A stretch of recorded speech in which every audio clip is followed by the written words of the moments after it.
Today many people confuse London Bridge with Tower Bridge, which is a lot more iconic looking as it links the north and south banks of the River Thames, close to the Tower of London. But today London Bridge simply looks like a concrete crossing, with very little pomp and ceremony compared to Tower Bridge. The London Bridge we see today is referred to as Modern London Bridge and was opened by Queen Elizabeth II on the 16th of March 1973. But the former London Bridge was a notorious site which was marked by spikes in which the heads of executed traitors were placed on top of, on the entrance, with Londoners passing underneath them each day. Welcome to Learn With Me. Today we look at the notorious Old London Bridge, and as always, to support our channel, please make sure to subscribe. Following the murder of Thomas Becket, the Archbishop of Canterbury, King Henry II ordered the creation of a new stone bridge, with a chapel on the middle of it, dedicated to Becket. The Archbishop had been a Londoner and was a popular man in England, and the chapel of St Thomas on the bridge became the start of the pilgrimage to the site of his death and shrine at Canterbury Cathedral. It was very lavish compared to many other churches, and there was a river entrance for fishermen and workers who worked on the River Thames. The building costs were huge, and Henry II paid this as he felt ashamed at his involvement in his friend's slaying. King John then ordered the project to be completed following Henry's death, and construction of the bridge was finished in 1209. On the bridge, Londoners lived in their houses and homes, and this was how maintenance for it was paid, through people living there. There was an early fire in 1212, which did cause some damage on the bridge, and it was around 282 metres long. It had 19 piers and 19 arches, and was fitted with a wooden drawbridge, and it was a medieval architectural masterpiece. The roadway on the bridge was around 15 feet wide to allow horses and carts to travel on it, and it was narrow when it passed through the drawbridges. Many people continued to live on the bridge, and some of the houses were actually rather large. To add protection, there were starlings in front of the piers to add support, and they also restricted the flow of the Thames. There could be a difference in the water level on each side of the bridge, and the piers would often be right next to rapids, meaning if someone fell in the river, they would have little chance of surviving. This also led to many boats crashing and becoming in trouble. It was referred to as to shoot the bridge, when a brave sailor would try and steer their boat between the starlings when there was a flood, and some died in their attempts, drowning in the river.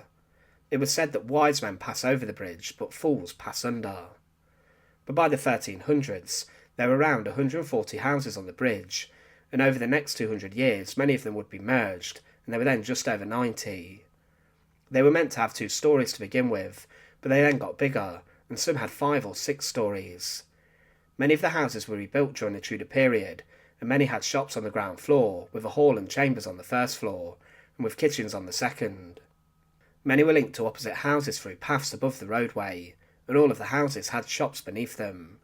This led to London Bridge becoming one of the busiest shopping streets in the capital. Many were skilled craftsmen and artisans, and there was an attempt to make the shops on the bridge of higher quality.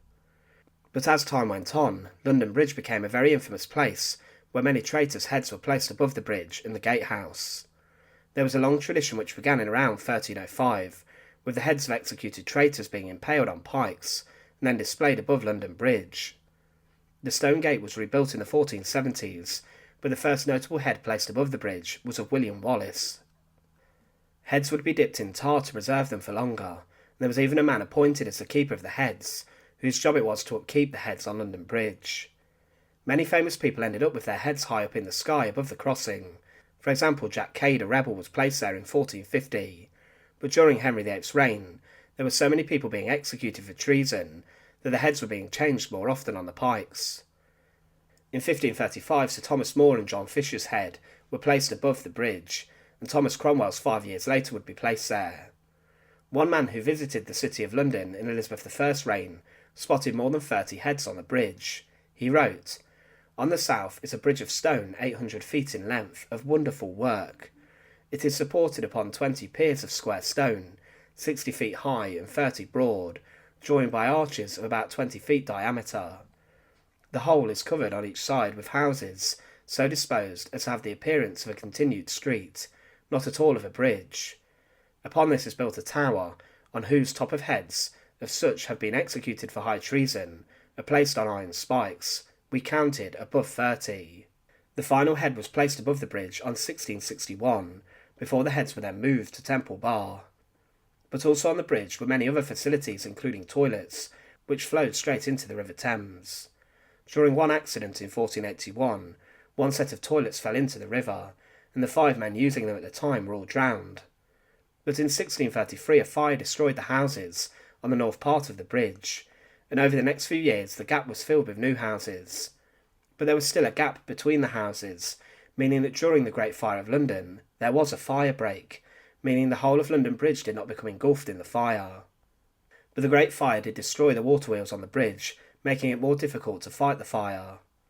By the end of the 17th century, over 500 people were living there, and it's believed that the keep left policy on the bridge could have been the foundations of the British driving on the left. But further fires occurred, and in 1756 the City Corporation purchased the properties on the bridge so they could be demolished to improve the crossing.